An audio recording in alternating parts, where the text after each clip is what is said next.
नमस्कार। आज शुक्रवार 31 अक्टूबर 2025 है और एक अहम खबर चर्चा में है। जस्टिस सूर्यकांत भारत के 53वें मुख्य न्यायाधीश यानी CJI नियुक्त हो गए हैं। जी हाँ, वो 24 नवंबर को अपना पदभार संभालेंगे। बिल्कुल। और इस नियुक्ति के पीछे ना एक बहुत ही, आप कह सकती हैं, एक प्रेरणा देने वाली कहानी है। हमें ये जानकारी द इंडियन एक्सप्रेस के एक आर्टिकल से मिली है। अच्छा। जो हरियाणा के हिसार जिले का एक छोटा सा गांव है, पेटवाड़।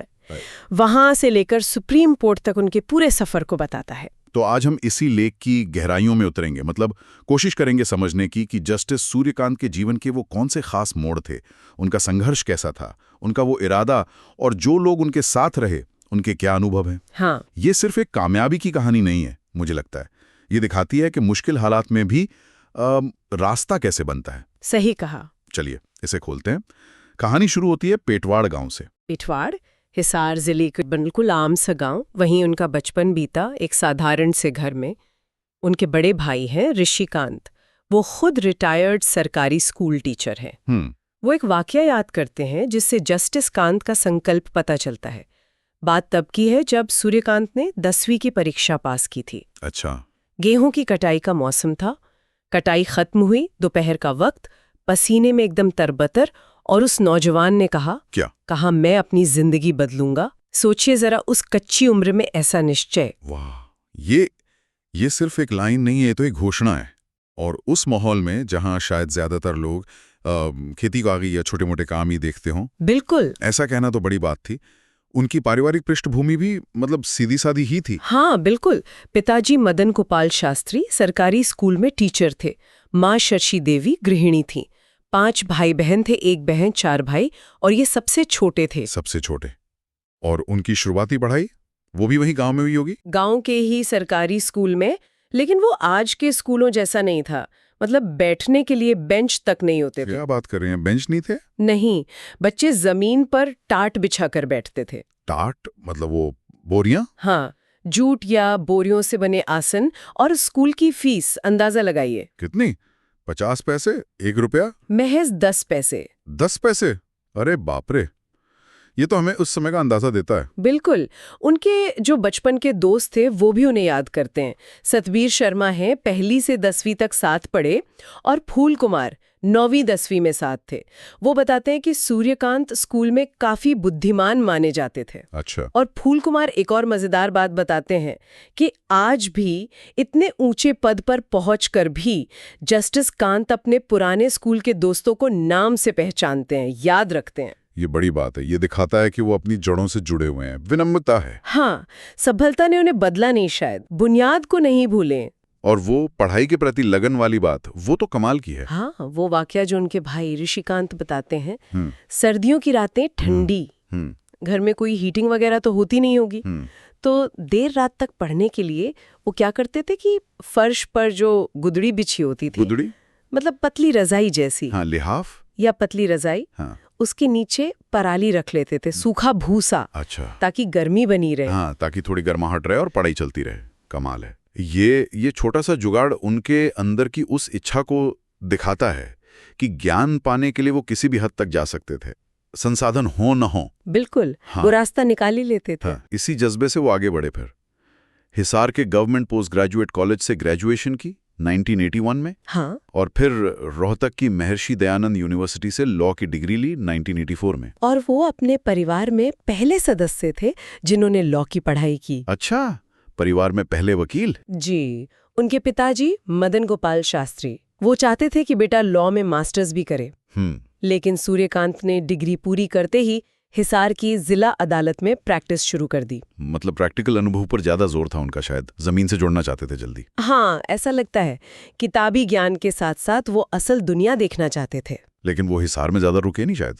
नहीं, यहीं एक दिलचस्प मोड़ आता है। 1985 में, मतलब डिग्री के बस 1 साल बाद ही वो चंडीगढ़ चले गए। चंडीगढ़ क्यों? इसके पीछे भी एक कहानी है। पीके संधीन हैं, हिसार में वकील हैं और उनके परिवार के दोस्त रहे हैं। वो बताते हैं कि हिसार कोर्ट में जब युवा सूर्यकांत बहस करते थे, उनकी कानूनी समझ को देखकर कुछ सीनियर वकीलों ने कहा। क्या कहा? उन्होंने कहा, ये लड़का यहाँ के लिए नहीं बना है, इसे बड़े मैदान में जाना चाहिए। मतलब उनकी प्रतिभा पहचान ली गई थी। वाह, मतलब शुरू में ही चमक दिख गई थी। तो चंडीगढ़ जाने में मदद किसने की? संधीर बताते हैं कि उनके पिताजी ही सूर्यकांत को चंडीगढ़ ले गए थे और वहां उन्होंने जाने माने वकील थे अरुण जैन उनके जूनियर के तौर पर काम शुरू किया। ये तो बड़ा कदम था, छोटे शहर से सीधा राजधानी, हाईकोर्ट का माहौल। हाँ बिल्कुल, और जाहिर है वहां मुकाबला भी ज्यादा रहा होगा, चुनौतियां भी। तो क्या वहां भी वही मेहनत जारी रही, वो रात रात भर पढ़ने वाली आदत? बिल्कुल। उनके भाई ऋषिकांत एक और वाकया याद करते हैं 1990 के दशक का। तब सूर्यकांत चंडीगढ़ में जमने की कोशिश कर रहे थे। ऋषिकांत बताते हैं कि वो अक्सर अपने केस की तैयारी में रात के 2-2 बजे तक जागते रहते थे। 2 बजे रात तक? हाँ, ये दिखाता है कि ये सफलता कोई रातों रात की नहीं है। इसके पीछे सालों की मतलब बहुत कड़ी मेहनत और अनुशासन है। और फिर इस मेहनत का नतीजा भी दिखने लगा होगा। उनके करियर में बड़े पड़ाव कब आए? हाँ, मेहनत रंग लाई। 7 जुलाई 2000 इस तारीख को वो हरियाणा के एडवोकेट जनरल नियुक्त हुए। Advocate general? और खास बात क्या है, तब उनकी उम्र सिर्फ 38 साल थी। 38 साल? हाँ, वो हरियाणा के अब तक के सबसे युवा एडवोकेट जनरल बने। ये अपने आप में बहुत बड़ी उपलब्धि थी। सोचिए, बिना किसी खास राजनीतिक या लीगल बैकिंग के। सही में, सिर्फ 38 की उम्र में राज्य का सबसे बड़ा विधि अधिकारी, असाधारण है। और इसके बाद सिलसिला रुका नहीं। मार्च 2001 में उन्हें पंजाब और हरियाणा हाईकोर्ट ने सीनियर एडवोकेट का दर्जा दिया। Senior advocate? ये वकालत के पेशे में एक बड़ा सम्मान होता है। और फिर 9 जनवरी 2004 को वो पंजाब और हरियाणा हाईकोर्ट में परमानेंट जज बन गए। जज बन गए? ये तो करियर का एक बहुत बड़ा टर्निंग पॉइंट रहा होगा। बिल्कुल। अच्छा, एक बात मन में आ रही है, उनके पिताजी चाहते थे कि वो मास्टर्स करें। क्या वो इच्छा पूरी हुई? हाँ, ये बात भी उनके चरित्र को दर्शाती है। 2011 में जज बनने के कई साल बाद उन्होंने कुरुक्षेत्र यूनिवर्सिटी के डिस्टेंस एजुकेशन से लॉ में अपनी मास्टर्स डिग्री LLM पूरी की। अरे वाह, जज बनने के बाद? हाँ, ये दिखाता है कि पिता की इच्छा और शायद अपना कोई वादा, उसे वो कितना महत्व देते थे, भले ही उसे पूरा करने में वक्त लगा। सच में प्रशंसनीय है। अच्छा, तो हाईकोर्ट जज बनने के बाद उनका सफर कैसे आगे बढ़ा? उनका न्यायिक सफर तो लगातार ऊपर ही गया।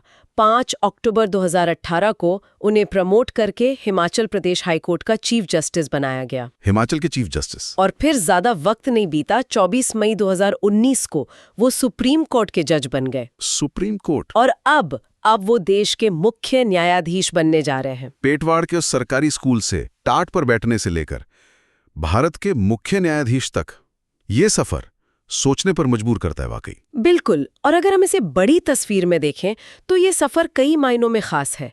जैसा पीके सिंधीर ने भी कहा, उनकी कोई स्थापित लीगल विरासत नहीं थी, कोई गॉडफादर नहीं था। हाँ। उनकी सफलता पूरी तरह से उनकी अपनी काबिलियत, उनकी वो अथक मेहनत और न्याय के प्रति जो उनकी गहरी निष्ठा है, उसका नतीजा है।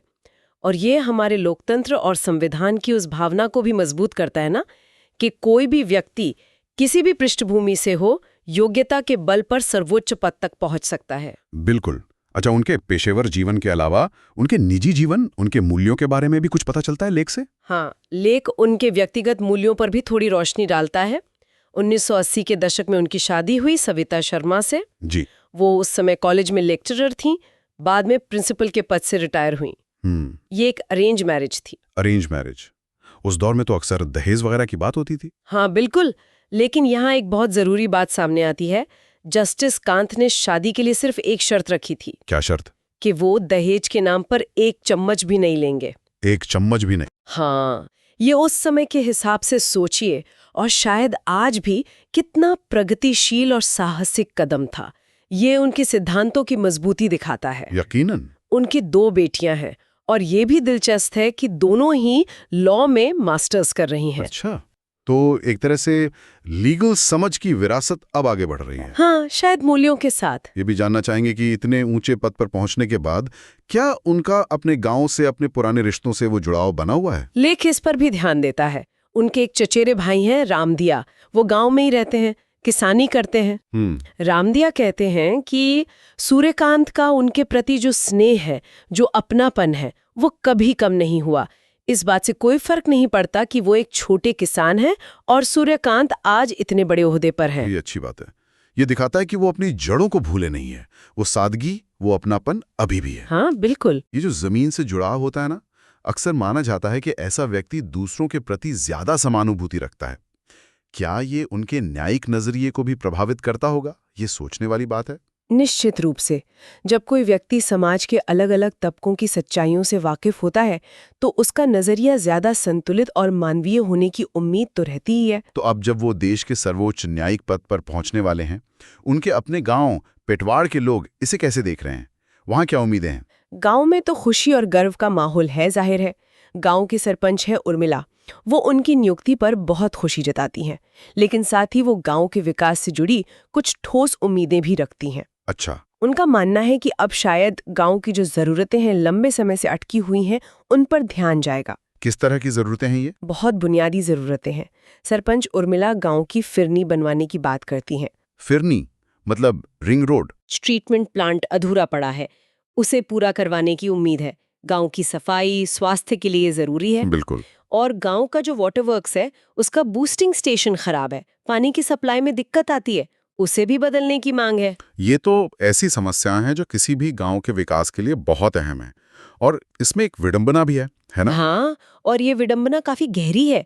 सरपंच उर्मिला उसी सरकारी स्कूल की खस्ता हालत का जिक्र करती हैं जहां खुद जस्टिस सूर्यकांत ने अपनी शुरुआती पढ़ाई की थी। उसी स्कूल की क्या हालत है? वो बताती हैं कि स्कूल के 10 कमरों में से सिर्फ 4 कमरे ही इस्तेमाल करने लायक बचे हैं, बाकी जर्जर हो चुके हैं। अरे! और इससे भी ज्यादा चिंता की बात क्या है, पिछले लगभग 3 साल से स्कूल में साइंस और मैथ्स पढ़ाने के लिए कोई परमानेंट टीचर ही नहीं है। 3 साल से साइंस और मैथ्स के टीचर नहीं? ये तो बहुत बहुत गंभीर बात है। जिस स्कूल ने देश को भविष्य का मुख्य न्यायाधीश दिया, वो आज खुद ऐसी हालत में है। बिल्कुल। सरपंच ये भी बताती हैं कि स्कूल में पढ़ने वाले करीब 90% बच्चे अनुसूचित जाति और पिछड़े समुदायों से आते हैं। ओह! जिनके पास थोड़े साधन हैं वो अपने बच्चों को आसपास के प्राइवेट स्कूलों में भेज रहे हैं, लेकिन बाकी बच्चे जो शायद सबसे ज्यादा सरकारी शिक्षा पर निर्भर हैं, उन्हें इन हालातों में पढ़ना पड़ रहा है। ये तो जस्टिस कांत की अपनी यात्रा के बिल्कुल उलट तस्वीर है। उन्हें तो उसी सरकारी स्कूल से आगे बढ़ने का मौका मिला था। हाँ, लेकिन आज के बच्चों के लिए शायद वो मौका वो सिकुड़ रहा है। ये एक बड़ा सवाल खड़ा करता है। क्या एक व्यक्ति की असाधारण सफलता उस व्यवस्था की कमियों को ढक सकती है जिससे वो निकला है, या फिर ये उन कमियों को और ज्यादा साफ तौर पर सामने लाती है? ये दोनों ही बातें हो सकती हैं शायद। हालांकि गांव के ही रहने वाले और स्थानीय विधायक हैं जस्सी पिटवाड़, वो इसे एक पॉजिटिव नजरिए से देखते हैं। अच्छा, कैसे? उनका मानना है कि जस्टिस कांत का सीजीआई बनना ये अपने आप में एक बहुत बड़ी प्रेरणा है। ये किसानों, मजदूरों, गरीबों के अनगिनत बच्चों में एक विश्वास जगाएगा कि अगर उनमें लगन है, प्रतिभा है, तो वो भी जीवन में कुछ भी हासिल कर सकते हैं, उनकी पृष्ठभूमि चाहे कुछ भी हो। हाँ, एक रोल मॉडल का होना, खासकर ऐसी पृष्ठभूमि से, ये यकीनन बहुत मायने रखता है। उम्मीद तो जगाता ही है। बिल्कुल, प्रेरणा का अपना महत्व है, लेकिन साथ ही सरपंच उर्मिला ने जो जरूरतें बताईं, वो हकीकत भी अपनी जगह है। ये दिखाता है कि व्यक्तिगत उत्कृष्टता और सामाजिक प्रगति, इनके बीच का फासला अभी भी काफी बड़ा हो सकता है। तो हमने आज जस्टिस सूर्यकांत के इस असाधारण सफर को देखा। हरियाणा का एक छोटा सा गांव पेटवाड़, सरकारी स्कूल में टाट पर बैठकर पढ़ाई, कोई लीगल बैकग्राउंड नहीं, और वहां से अपनी अटूट मेहनत, तेज दिमाग और पक्के इरादे के दम पर देश के सर्वोच्च न्यायिक पद तक पहुंचना। ये कहानी मतलब अविश्वसनीय सी लगती है। हाँ, ये यात्रा सिर्फ उनकी व्यक्तिगत जीत नहीं है, ये हमारे संविधान ने जो अवसर दिए हैं, जो संभावनाएं दी हैं, उसका भी प्रतीक है। ये दिखाती है कि प्रतिभा और परिश्रम के लिए दरवाजे खुले हैं। लेकिन साथ ही जैसा हमने देखा, ये कहानी उनके गांव के लोगों की उम्मीदों को भी सामने लाती है, वहां की जो जमीनी हकीकत है उसे भी, और ये कहीं ना कहीं उस जिम्मेदारी की तरफ भी इशारा करती है जो ऐसी यात्राओं से जुड़ जाती है। न सिर्फ न्याय करने की जिम्मेदारी, हाँ। बल्कि शायद व्यवस्था में उन कमियों को भरने की भी जिनसे वो खुद गुजरे हैं। ये सब जानने और समझने के बाद एक विचार मन में आता है। इस तरह का जीवन अनुभव, इतने संघर्षों से गुजरना, अभाव को इतना करीब से देखना, ये सब किसी व्यक्ति के न्याय के प्रति नजरिए को कैसे गढ़ता होगा? खासकर उन लोगों के लिए न्याय सुनिश्चित करने के मामले में जो आज भी वैसी ही या शायद उससे भी मुश्किल परिस्थितियों में जी रहे हैं जैसी जस्टिस कांत ने अपने बचपन में देखी थी। ये सिर्फ कानून की व्याख्या का सवाल नहीं है शायद। नहीं, ये शायद सहानुभूति का, समझ का और व्यवस्था में बदलाव की जरूरत का भी सवाल है। हाँ, इस पर सोचने के लिए बहुत कुछ है।